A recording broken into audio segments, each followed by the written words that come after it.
toca o sino da Excelsior, 7 horas e 21 minutos, 3328-7666. Você liga e participa, manda sua mensagem para o 981814037. Bom, com a gente aqui o deputado federal Jadir Sola, né, deputado federal pelo Partido dos Trabalhadores, vai falar com a gente, né, do cenário político nacional. Essa semana em Brasília a discussão, né, é a votação do processo do presidente Michel Temer na Câmara, né, que pode seguir, né, a investigação pelo Supremo Tribunal Federal, ser barrado mais uma vez, né. A aposta da maioria é que isso termine mais uma vez em pizza e que o Temer consiga comprar aí o maior número de votos possíveis para conseguir aí barrar esse processo. E no Senado tem a votação que vai ser aberta agora, né, dos senadores sobre a cassação ou o destino do Aécio Neves, né, que é outro que agora também tem que dormir em casa, né, não pode mais sair de noite. Deputado Jadir Sola, bom dia. Bom dia, Almir, bom dia a todos os ouvintes do programa Acorda para a Vida na Rádio Excelsior. É um prazer estar aqui novamente com vocês. E lembrando que a Polícia Federal faz buscas no gabinete do deputado federal Lúcio Vieira Lima, irmão do ex-ministro Gedel Vieira Lima, preso na Papuda, né? Além dessa busca, né, feita pela Polícia Federal no seu gabinete, também na sua residência aqui em Salvador, e em mais 2 locais também a Polícia Federal tenta fazer uma ligação daqueles 51 milhões que foram encontrados num apartamento que foi solicitado pelo deputado Lúcio Vieira Lima, né? E o dinheiro, até agora, está sendo só relacional do seu irmão, Gedel Vieira Lima, mas foi encontrado também uma nota fiscal do Lúcio Vieira Lima no apartamento. E aí a Polícia Federal tenta encontrar, né, mais indícios de se há um envolvimento do Lúcio também com esses 51 milhões. Eu acho difícil não haver esse envolvimento, né? Se você pede um apartamento, tem um dinheiro lá, é difícil não se relacionar, né? 7 horas e 23 minutos, agora vamos falar sobre esse processo, essa votação, né, na Câmara dos Deputados, essa semana, né, a partir de amanhã começa essa movimentação na Câmara dos Deputados, né, do deputado Jorge Sola.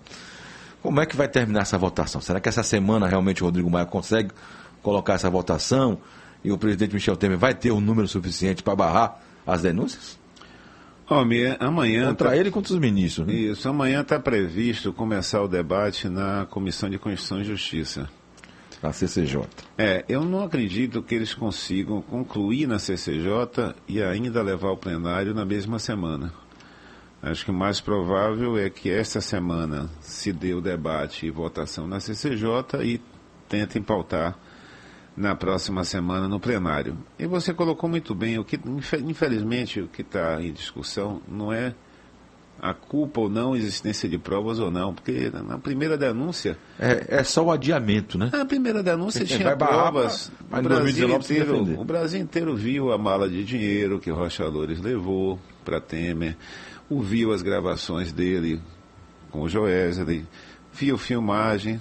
Da mesma forma, em relação a Aécio, existe materialização. Uma mala com 2 milhões de reais. Então, a primeira denúncia não foi aprovada, não é porque faltasse provas. É porque o governo teve condição de comprar votos de forma escandalosa. Eu estava comentando outro dia, Almir, você lembra quando da votação do processo de tornar a reeleição para presidente constitucional?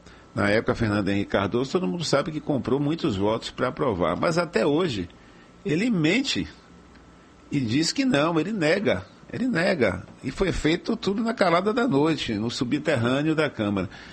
Com o Temer, é escancarado. Ele fez uma solenidade. Na primeira denúncia, ele fez uma solenidade, convidando a bancada ruralista, os representantes dos latifundiários, para anunciar que ia fazer uma anistia de bilhões de reais para atender os deputados da bancada ruralista que pediram isso para votar contra a denúncia. A questão do empréstimo de 600 milhões de reais, o Brasil todo já sabe.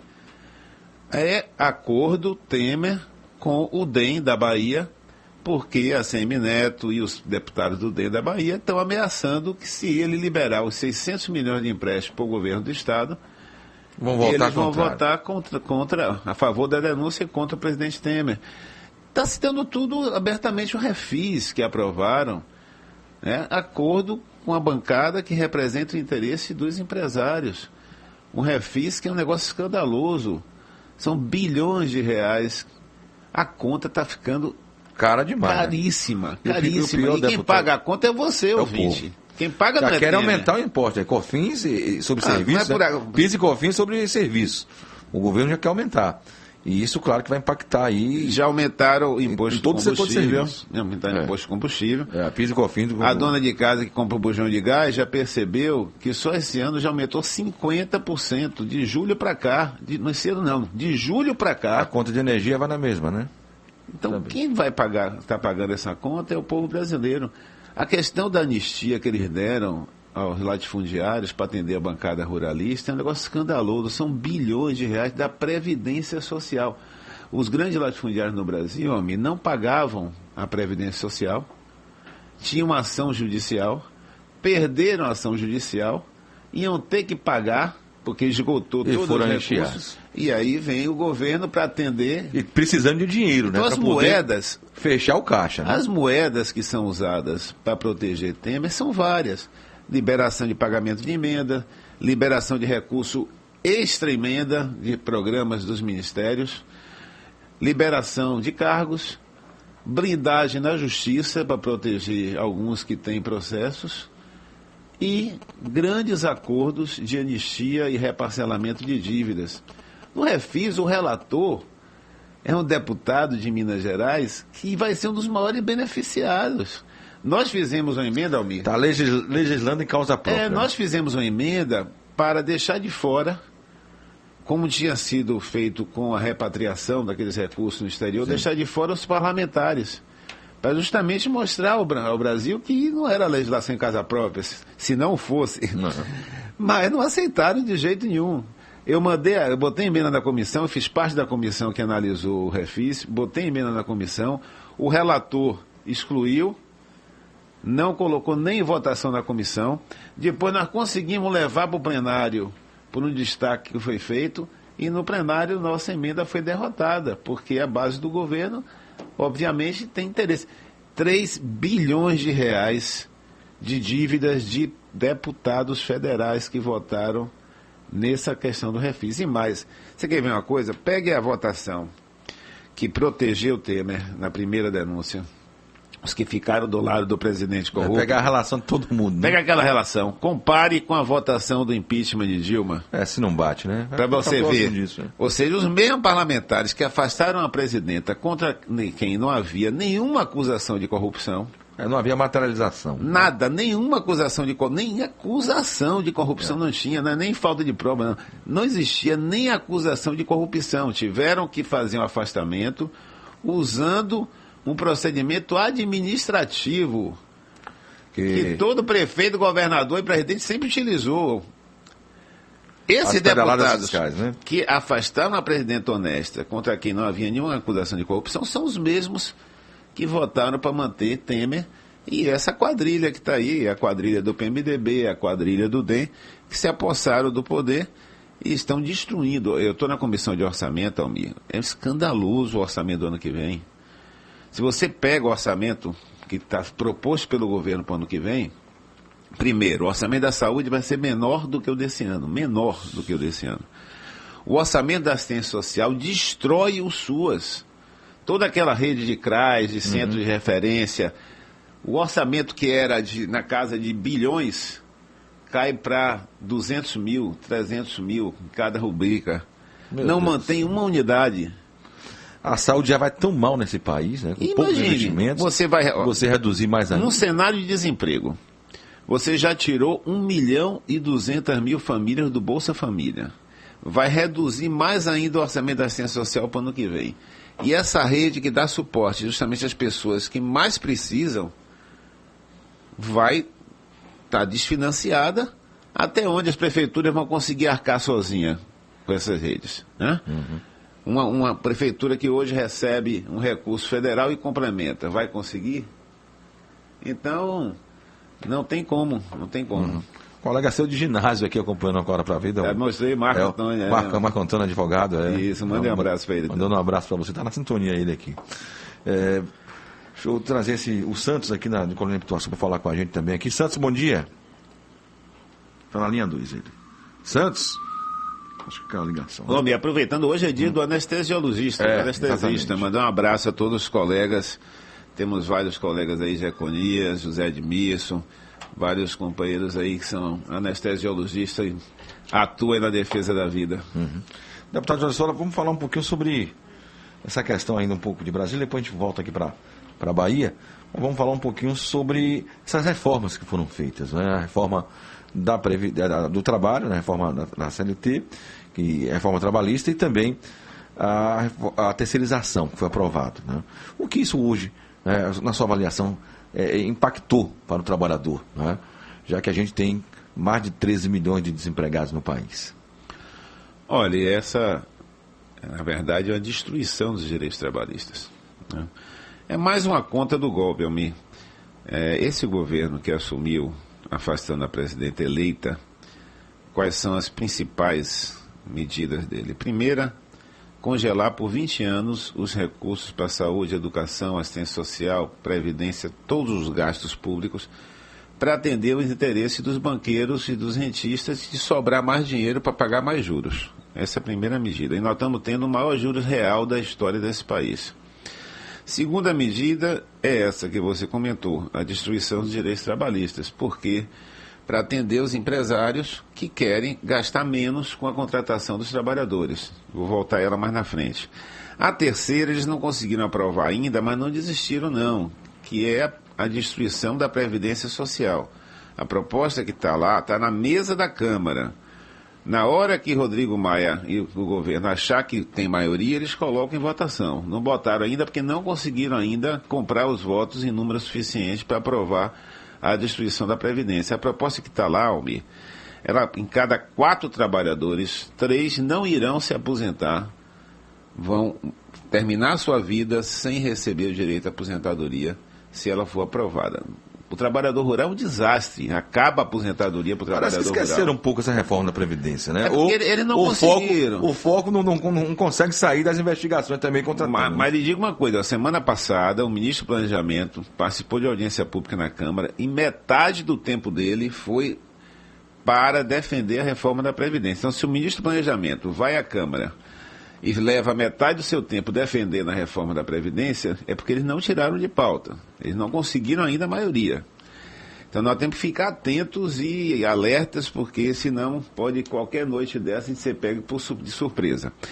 E a quarta grande medida que eles tomam é o quê? Destruir o patrimônio público. Estão entregando os ativos da Petrobras.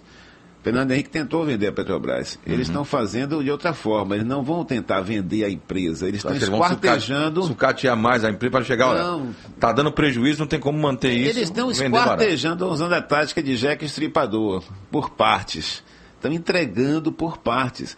Aquelas plataformas P59 e P60, construídas aqui em Maragogipe, cada uma custou 370 milhões. Entregaram por 30. Isso não é vender.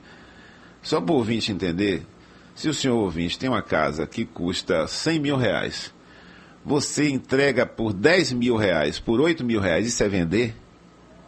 Não é, ninguém entrega um patrimônio por 8%, 9% do valor que ele vale, dizendo que isso é venda, para atender o quê? Atender os interesses.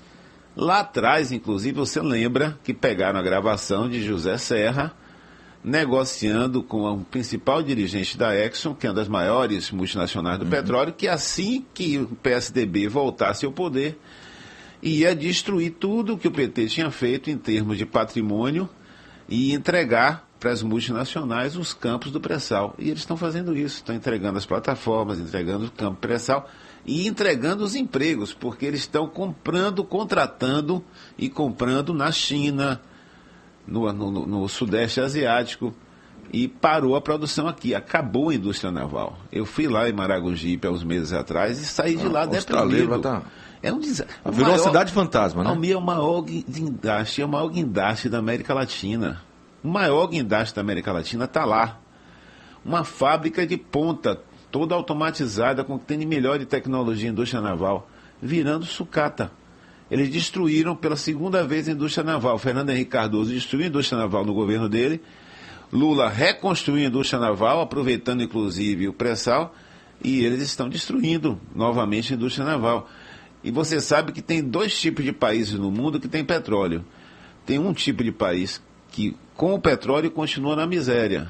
Seu povo continua pobre. Claro, elite rica. No Oriente Médio, a Nigéria, Angola, esses países, porque eles só fazem extrair o petróleo. Tiram o petróleo cru e vendem.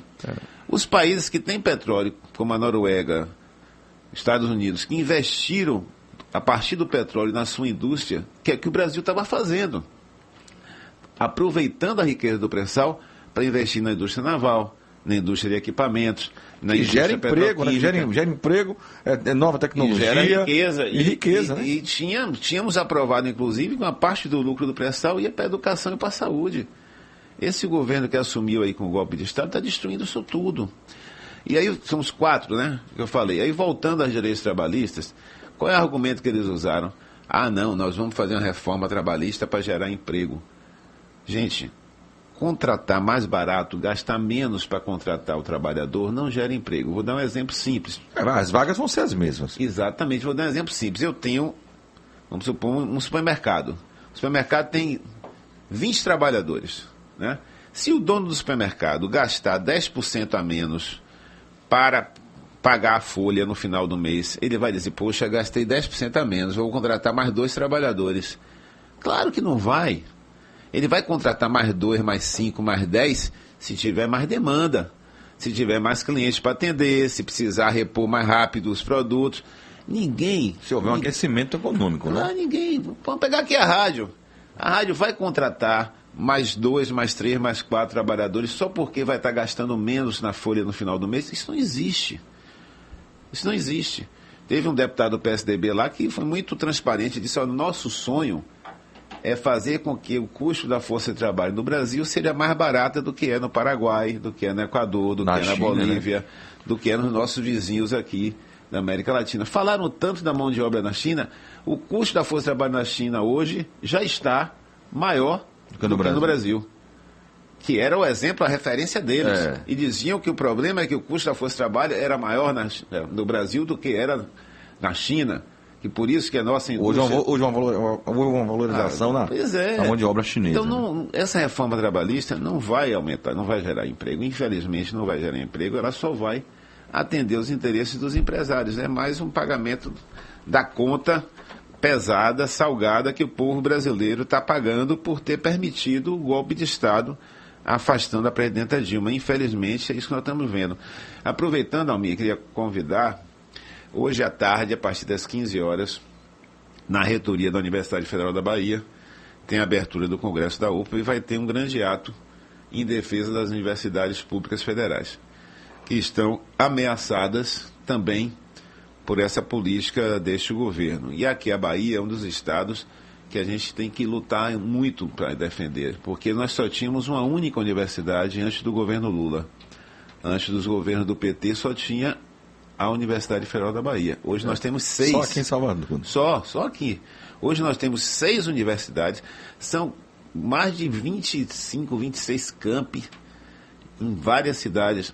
A Federal do Sul está em Itabuna, Teixeira de Freitas, Porto Seguro. A Federal do Oeste está em Barreiras, Luiz Eduardo, Barra, Bom Jesus da Lapa.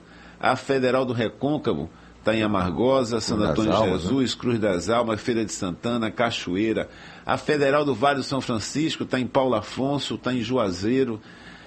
Todo esse investimento que foi feito a partir do governo do presidente Lula está ameaçado. Aí é só para a gente entender por que acontece assim, né? Por que antes do governo Lula só tinha universidade e agora esse governo que aí entrou está querendo destruir as universidades? Porque para eles, filho do trabalhador não precisa fazer universidade. Para eles, a universidade só deveria ter vagas suficientes para a reprodução da elite dirigente só. Acabou. Isso é um retrocesso. É isso que o povo tem que entender, Almir. Quando a gente fala das diferenças dos governos, não é tudo igual, não. É muito diferente. Você tem políticas, partidos... políticas públicas... Que defendem políticas públicas voltadas para a maioria da população. Não é por acaso que no governo Lula nós dobramos as vagas nas universidades federais, quadruplicamos as vagas Nos antigas escolas técnicas, hoje os IFBA, era um na Bahia, hoje são 40. Nós ampliamos o financiamento ampliamos em mais de 60% acima da inflação o financiamento da saúde. Criamos o SAMU, criamos a rede de farmácia popular.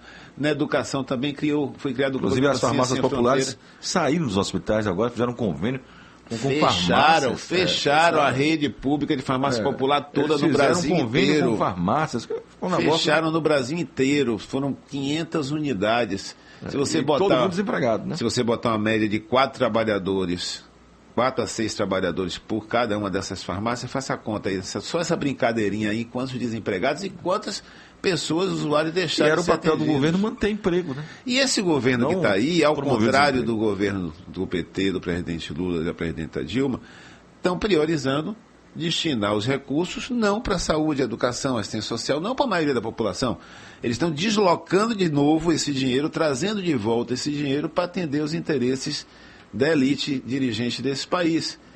Que para eles, né, eles querem aumentar o lucro. Eu tenho comparado, Almir, e a situação é uma coisa avassaladora, é um rolo compressor. Eu tenho comparado como um ladrão que chega de madrugada na casa de uma pessoa para assaltar e o alarme toca. Ele faz o quê? Ele tem que sair correndo para roubar o máximo no menor tempo possível antes que chegue a polícia. É o que está acontecendo. Antes que chegue a eleição, de novo, e que eles percam, eles estão correndo para tirar o atraso. Pra saquear, né? Aí são 52 milhões no apartamento de é a mala de 2 milhões de Aécio, e destruindo o patrimônio público.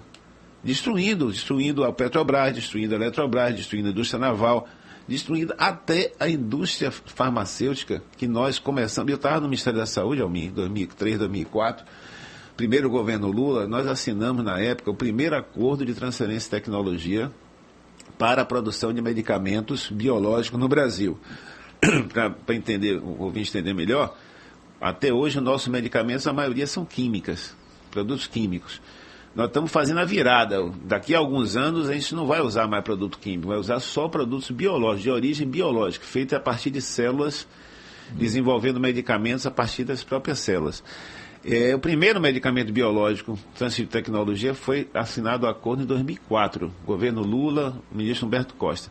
Temos hoje uma fábrica lá no campus da Fiocruz, que é o Ministério da Saúde no Rio, que é a maior fábrica de medicamento biológico da América Latina. E isso sofre pressão, claro, com os grandes laboratórios, né? Foram 13 anos de trabalho, de esforço, porque essa coisa não acontece assim, não.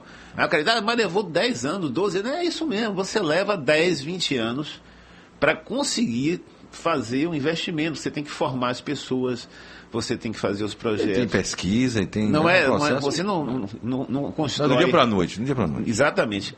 O ministro que está aí deixou lá 4 milhões de frascos parados do medicamento que foi produzido, o primeiro medicamento, é uma eritropoetina, alfa-epoetina, que é usado para pacientes com anemia, e fez uma compra emergencial no setor privado de 3 milhões e 900 mil frascos. Podendo fabricar, né? A fábrica está lá ameaçada de ser fechada. Se não botar de orçamento agora, no final do ano, a Fiocruz está mantendo a fábrica em operação com dinheiro que ele ia usar em outras atividades. Porque o Ministério tirou o orçamento da fábrica, a maior fábrica de biológicos da América Latina.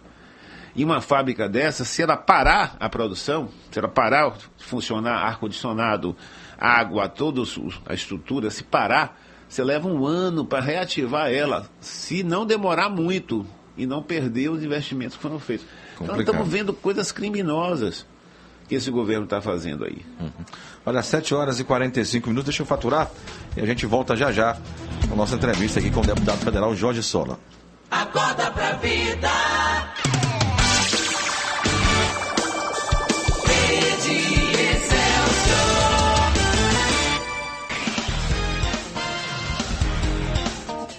Acorda pra vida. Almir Santana. Toca o sino da Excelsior, 7 horas e 49 minutos. Bom, eu estou aqui ao lado do deputado federal Jorge Sola, deputado federal pelo Partido dos Trabalhadores, e a gente vai começar a falar um pouquinho sobre reforma política, né, sobre eleições de 2018. Inevitavelmente, né, o Brasil começa também a viver isso. visita de ex-candidatos, né, de ex-presidente, como o ex-presidente Lula vem viajando no Brasil, o Dória também vem se colocando, o Bolsonaro. Então, todo mundo, claro, tenta aparecer nesse momento para testar também a sua popularidade nas pesquisas e também, claro, que a sua campanha ganhando corpo. Ninguém se declara candidato, mas as visitações vão sim em busca de apoio e de testar também a popularidade das pessoas. Deputado Jorge Sola, deixa eu trazer o Soares também para a discussão aqui, ele quer fazer uma pergunta. Soares, bom dia. Bom dia, Almir, bom dia, nobre deputado Jorge Sola. Bom dia, Soares. Prazer estar falando com o senhor mais uma vez. Eu queria tocar no assunto ligado ainda à saúde, sobre esse programa do Mais Médico, que agora é o governo federal, está abrindo um concurso aí para o Mais Médicos e com a intenção de alijar os médicos cubanos. O que é que o senhor acha dessa atitude? Os médicos cubanos ficou provado que deram certo aqui no Brasil e agora o governo federal está abrindo essas vagas aí para médicos brasileiros, tudo bem, mas querendo alijar de uma vez por todas a presença dos médicos cubanos. Eu queria a sua opinião sobre isso aí, meu nobre deputado. Um bom dia, Almir, bom dia, deputado. Bom dia, Soares. Primeiramente, só a audiência está tão grande, já me mandaram uma mensagem aqui reclamando que eu citei as universidades novas federais abertas. Esqueci da Unilab, em São Francisco do Conde, sim.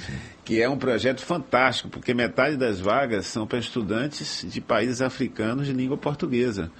Então é um compromisso... Eu vi outro dia uma reportagem fantástica falando sobre isso. Eu fui com o presidente Lula na formatura lá, mas foi uma coisa belíssima, emocionante. O presidente fez questão de entregar o diploma a cada um dos formandos, abraçar cada família.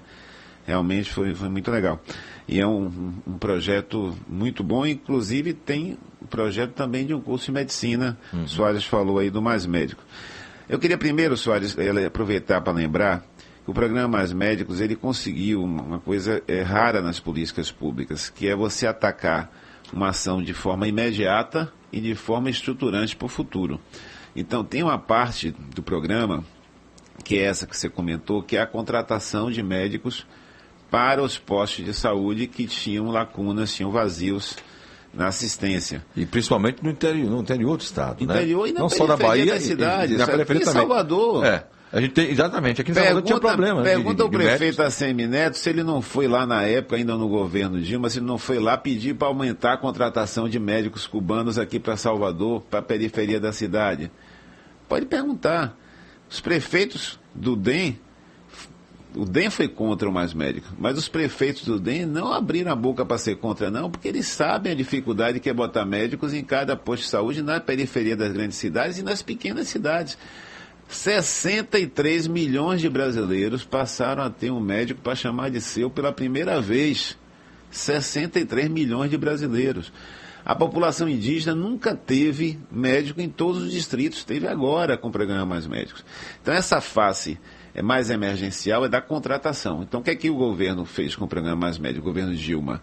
Abriu um edital, abriu a oportunidade de médicos brasileiros se inscreverem. E estrangeiros também. A prioridade era dos brasileiros, as vagas que não eram preenchidas por brasileiros eram colocadas para ser preenchidas por estrangeiros. E quem mais disponibilizou profissionais foi o governo cubano, e graças aos médicos cubanos no Brasil nós conseguimos chegar com assistência médica a 63 milhões de brasileiros. Mas paralelo a essa ação emergencial, também uma estruturante, que é a abertura de novos cursos. Aí tem os cursos nas universidades federais, que aqui na Bahia abriu em Barreiras, Teixeira de Freitas no Federal do Sul, Federal do Recôncavo, Santo Antônio de Jesus. A Unilab tem um projeto São Francisco do Conde para o próximo ano. Espero que o governo golpista não derrube. Paulo Afonso, na Univasf. E também abriu para faculdades privadas. As faculdades privadas teve um edital, foi muito bem montada a política, um edital selecionando municípios brasileiros que são polos regionais, mas que não tinham ainda curso de medicina na região. Isso ajuda a descentralizar a educação. Exatamente. Né? A concentração era toda em Salvador, você conseguiu hoje descentralizar isso. As pessoas vão para as cidades polos, que são próximas na sua cidade, e estudar. Isso E facilita. Almir Né? não tem nenhum vetor de desenvolvimento regional tão importante quanto saúde e educação. Verdade. Vá lá em Santo Antônio de Jesus para ver o quanto a cidade mudou com o Santo Antônio hospital de Jesus, regional Cruz das e com a Almas. faculdade de medicina lá com o campus da Federal do Recôncavo. Vá ver o quanto isso impactou em Vitória da Conquista, né? Com os cursos de medicina, com as universidades, com a Universidade Federal da Bahia, com o campus lá. Então, foi feito um edital, selecionou as cidades que preenchiam esse critério e depois fez um edital para selecionar as instituições de ensino que implantariam os cursos. O DEM entrou com ação no Supremo Tribunal Federal contra o programa Mais Médicos. O DEM entrou com ação no Supremo. O ministro da Educação atual, o Mendonça Filho do DEM, votou contra e fez campanha na bancada lá na Câmara contra o programa Mais Médicos. Aí agora, 15 dias atrás, ele veio aqui em Salvador, posou para foto, ele, o prefeito Assemineto, Contratando mais médicos. o prefeito Mais Jacobina, e um deputado do DEM, na foto, posando, comemorando a abertura do curso de medicina em Jacobina, a autorização para a abertura do curso de Jacobina. Se dependesse deles, Jacobina, Eunápolis, Itabuna, Juazeiro, Alagoinhas e Guanambi, que são os 6 polos regionais da Bahia, que no primeiro edital foram aprovados para ter curso de medicina, não seriam agraciados, porque eles queriam impedir essa política, fizeram campanha aberta, todo mundo se lembra, hoje com a internet é só você pesquisar aí os jornais da época, vocês vão ver quem votou a favor e quem votou contra o programa Mais Médicos. O DEM foi contra o programa Mais Médicos, com o PSDB, essa turma aí trabalhou para que não acontecesse nem a contratação de médicos cubanos, nem a contratação de médicos bolsistas pelo programa, nem a abertura dos novos cursos. Deixa eu chamar o Carlos Prazer, já sequência a Lúcia aqui. Mas você está começando a comentar também sobre a reforma política. A reforma né? política. Isso. O que é que vai mudar ano que vem? Deixa eu só chamar o Carlos Prazeres rapidinho para ele fazer uma pergunta, e a Lúcia também. Carlos Prazeres, bom dia. Bom dia, companheiro doutor deputado Jorge Sola. Bom dia. Eu tinha 2 perguntas, eu vou fazer apenas uma. Faça, rapidinho. Sola, a UFRB, quando foi criada, no documento de Lula, cita também Nazaré das Farinhas, essa cidade que o senhor conhece através do companheiro Adriano Tourinho. O que é que o senhor, particularmente, e os deputados, né, da Bahia estão fazendo para que, de fato, este documento prevaleça em Nazaré, venha até o UFRB, porque está assistindo, como o senhor disse aí, o UFRB em cidade que não é recôncavo, como é Feira de Santana. Em Nazaré, que está citada no documento de criação, né, ficou a ver navios. O que é que o senhor está fazendo e poderá fazer pelo povo, pelos jovens de Nazaré e do entorno? Dá para ajudar a sair essa universidade lá? Olha, vamos trabalhar para isso, né? O projeto da UFRB cresceu, já está em Cachoeira, Santa Amaro, Santo Antônio de Jesus, Cruz das Almas, Amargosa, Feira de Santana. Já tem 6 campos. E eu acho que Nazaré tem toda a justificativa para ser incorporada também. Infelizmente, Carlos, nesse momento nós estamos lutando para não perder direitos. O que tem, Nós estamos né? lutando para não fecharem a UFRB. Infelizmente, essa tem sido a nossa luta. Eu, inclusive, fiz uma emenda na Comissão de Orçamento, botando 50 milhões de reais, 10 milhões para cada uma dessas universidades para investimento em construção de prédios, equipamentos. E não sei se vamos conseguir aprovar, porque não é prioridade para o governo, mas nós estamos mexendo lá, botando. Quem sabe, cara, se sair esses 10 milhões para o FRB, a gente não consegue dar uma empurradinha aí para Nazaré entrar como parte, né, mais um camping. Deixa eu falar com a Lúcia rapidinho. Lúcia, bom dia. Bom dia, Almir. Bom dia, doutor Jorge Sola. Bom dia. Eu gostaria de saber se o senhor tem informação sobre o Ananeri, porque o Ananeri está sucateado, está fechando. Eu mesmo sou paciente de lá, eles me mandaram ir para o Magalhães Neto. Para o Magalhães Neto não, me mandaram ir para o hospital que é anexo do Santa Isabel, que fica lá em Amaralina, e o pessoal já mandou de volta. Lá nós não temos um médico, não temos uma ultrassom, não tem mais nada. Eu acho que eu não sei o que está acontecendo com o hospital, acho que está sucateando, porque várias pessoas já foram extintas do hospital, mandaram embora pessoas que fizeram exame e fizeram cirurgia do tórax e tudo. Então eles mandaram, hoje estou ocupada, aí eles mandaram tudo para fora. Bom, o deputado Jorge Sola vai responder. Bom, rapidamente, o Ananeri, quando eu assumi a Secretaria de Saúde em 2007 e saí em 2014, início de 2014, nesse período nós conseguimos transformar o Ananeri na maior referência. Sola, você está fazendo foto na de saúde, cardiologia. viu? Eu sinto isso Não, 2013, o Ananeri fez mais cirurgia cardíaca do que o Santa Isabel. Tinha uma equipe muito boa, Ananeri, muito boa mesmo. Doutor Francisco Reis, doutor Roque Aras, doutora Sirlene. Nós conseguimos montar uma equipe muito boa na Ananeri, que avançou muito na cardiologia e na nefrologia, que eram as duas áreas principais. Com programa de residência, eu não tenho tido notícias boas recentes do Ananeri. Eu vou, inclusive, buscar levar esse assunto eu queria para o até fazer um governador pedido aqui, Costa. você cobrar mais do secretário estadual de saúde, viu? Porque já trouxe ele algumas vezes aqui e não consigo entender algumas coisas que podem melhorar na saúde e vejo que talvez ele não tenha a disposição necessária para modificar essas coisas. O caso da Ananeri, inclusive, é uma parceria que nós fizemos com a Universidade Federal, que ajudou muito. Essa mudança na direção da Ananeri, afastando a turma lá da Universidade Federal da direção, não foi uma boa decisão. Eu sinto que essa era uma equipe muito boa que fazia diferença lá no Ananeri. Mas o tempo está escasso, reforma política, né? Vamos falar rapidinho. Aí. Veja só, na verdade não foi aprovada a reforma política, né? Fizeram algumas pequenas mudanças na lei eleitoral. Que vai prevalecer mais para 2020 do que... Nós tivemos uma 2018. grande vitória, que foi impedir a aprovação do tal do Distritão.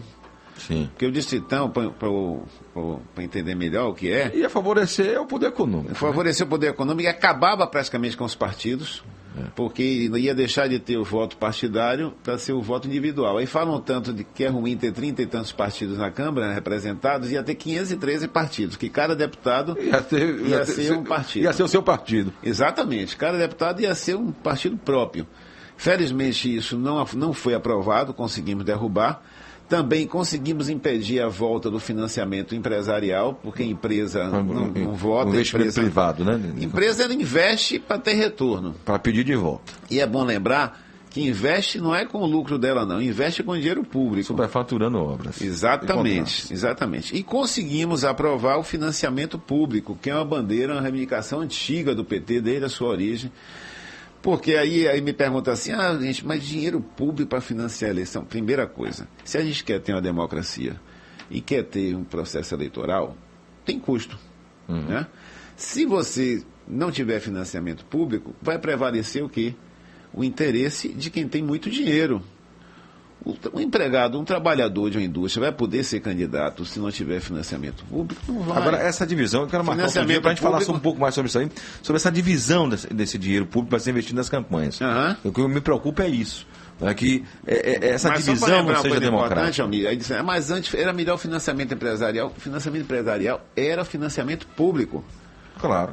A empresa tirava do contrato do dinheiro público, levava para o seu caixa. Ganhava muito mais até. E botava somente nos candidatos que ela tinha interesse. Exato. Que podia dar retorno para ela. Jorge Saulo, vamos marcar outro dia para você voltar aqui para a gente falar sobre mais assuntos sobre Mas olha, entrei 2018. na PGR, na Procuradoria-Geral da República, com a representação contra o que já estão apelidando de Bolsa Coxinha.